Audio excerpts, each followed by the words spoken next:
Quand vous voulez choisir un vin pour accompagner un repas, vous le savez, il y a quelques règles à prendre en compte pour réussir le plus possible l'accord mets-vin.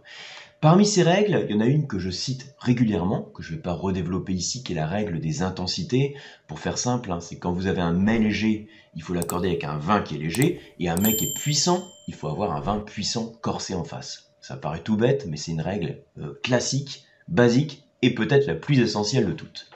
Et puis ensuite, au-delà des intensités, on peut tenter de faire des concordances entre les saveurs qu'on a dans le plat et dans le vin, entre les textures, entre les arômes. Mais ce dont je veux vous parler ici, c'est un autre point très pratique que vous allez peut-être pouvoir appliquer lors d'un prochain repas et qui est un concept qui est assez méconnu. Alors, comme toujours, je vais vous montrer quelques schémas pour vous montrer l'idée. Les schémas que je fais ici à main levée, voilà, pas très bien faits. Enfin, à la main, vous pouvez les retrouver de manière beaucoup plus propre dans votre kit du dégustateur. C'est le premier lien qui est sous la vidéo. Il y a aussi pas mal de ces concepts, de ces schémas que vous pouvez retrouver dans mon livre Le vin pas à pas, qui est juste derrière moi sur l'étagère. Bien, alors le concept dont je veux vous parler ici, c'est la notion de mâche dans les aliments.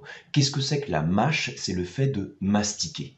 En fait, vous savez, il y a certains aliments pour lesquels, on va dire qu'ils sont mous, pour lesquels il n'y a pas besoin de trop mâcher, et d'autres qui sont beaucoup plus fermes, consistants, voire croustillants, et qui nécessitent donc plus de mastication. Et ça, c'est ce qu'on appelle le concept de la mâche. Quand vous avez un aliment comme ça qui est, alors je mets entre guillemets, assez dur, vous allez constater que plus vous le mastiquez, plus vous allez favoriser la salivation, qui peut exacerber la perception des saveurs et contribuer aussi à la perception d'intensité, de puissance du mets. Et donc c'est plein de bon sens, le schéma que je vous montre ici. Ça, c'est simplement donc la mâche des aliments que je vais qualifier sur une échelle.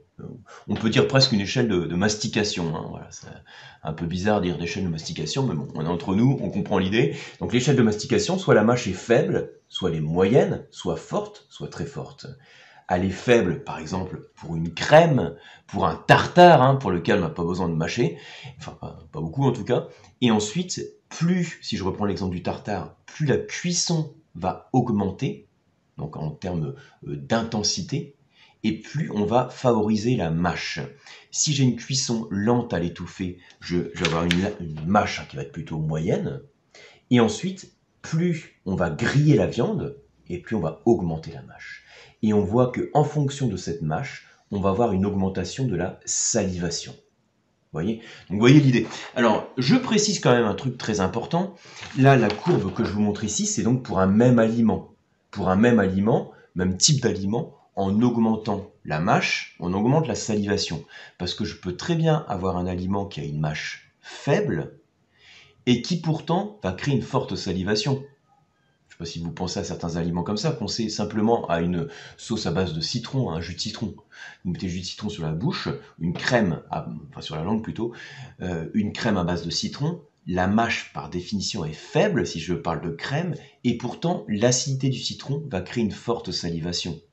Je peux donner aussi l'exemple du sucre. Un dessert sucré, qui soit, je sais pas, un gâteau par exemple, la mâche est faible, on n'a pas besoin d'avoir une forte mastication, et pourtant on peut avoir une forte salivation qui soit apportée par le sucre, qui crée une salivation grasse.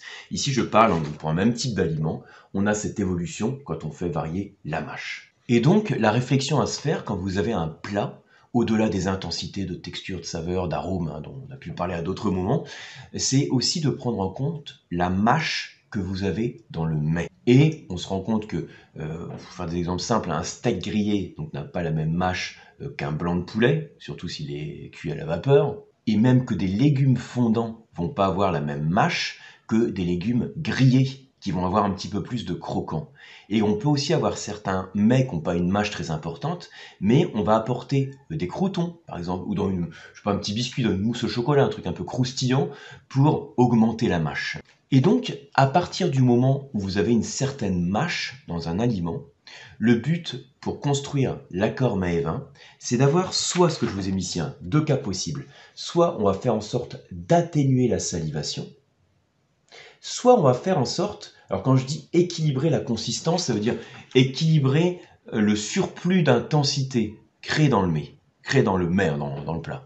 Voilà. Quand on a une forte mastication, typiquement c'est pour ça l'exemple de la viande est très parlant, une viande grillée implique un surplus de mastication et donc une forme de plus d'intensité. On sait que quand on augmente la cuisson, en termes de cuisson courte et vive, intense, et on augmente également l'intensité du mets.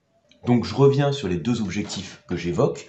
Pour construire un accord mets et vin sur des aliments qui ont une certaine mâche, on peut chercher d'une part à atténuer la salivation. Et comment on fait pour atténuer la salivation? Eh bien on peut prendre un vin qui va être plus ou moins riche en tanins, enfin plutôt plus d'ailleurs, assez riche en tanins. Vous vous souvenez, les tanins, donc cette substance végétale qu'on va retrouver dans le vin rouge, qui est apportée dans le vin rouge principalement par la pellicule, la peau des raisins, et qui a des propriétés d'astringence, c'est-à-dire que ça assèche la bouche. Ça s'associe aux protéines de la salive, et donc ça assèche, ça atténue la sensation de salivation, ça crée une sécheresse en bouche, si vous voulez. Donc le fait d'avoir un vin tannique, ça va bien permettre d'atténuer la salivation créée par un mets qui a une certaine mâche. Une autre approche, ça pourrait être de dire, je ne vais pas forcément chercher à atténuer la salivation, mais je vais chercher un vin qui aura plus d'intensité pour équilibrer le surplus d'intensité qui est créé par la mâche. Et ce plus d'intensité dans le vin, on peut le rechercher par l'alcool.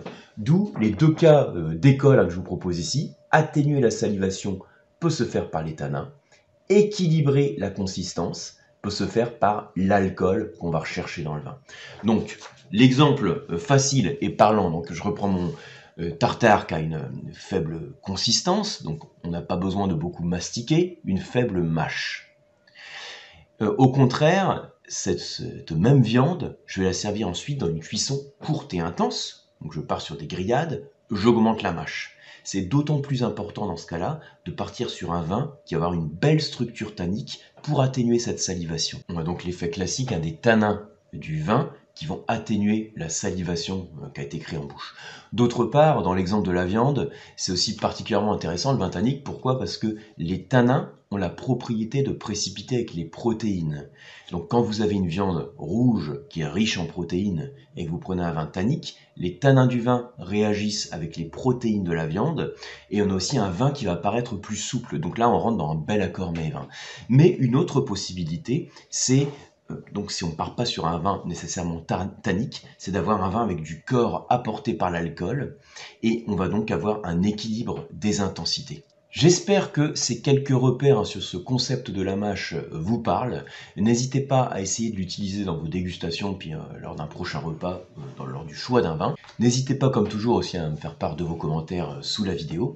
Et puis si vous voulez aller plus loin sur les accords mets et vins, je vous propose la formation complète sur les accords mets et vins que vous retrouvez aussi sous cette vidéo. Si vous avez aimé la vidéo, likez-la. Abonnez-vous et on se retrouve sur les cours d'œnologie, sur les formations certifiantes sur le site lecoam.eu et sur mon club du dégustateur. À très bientôt et santé à vous.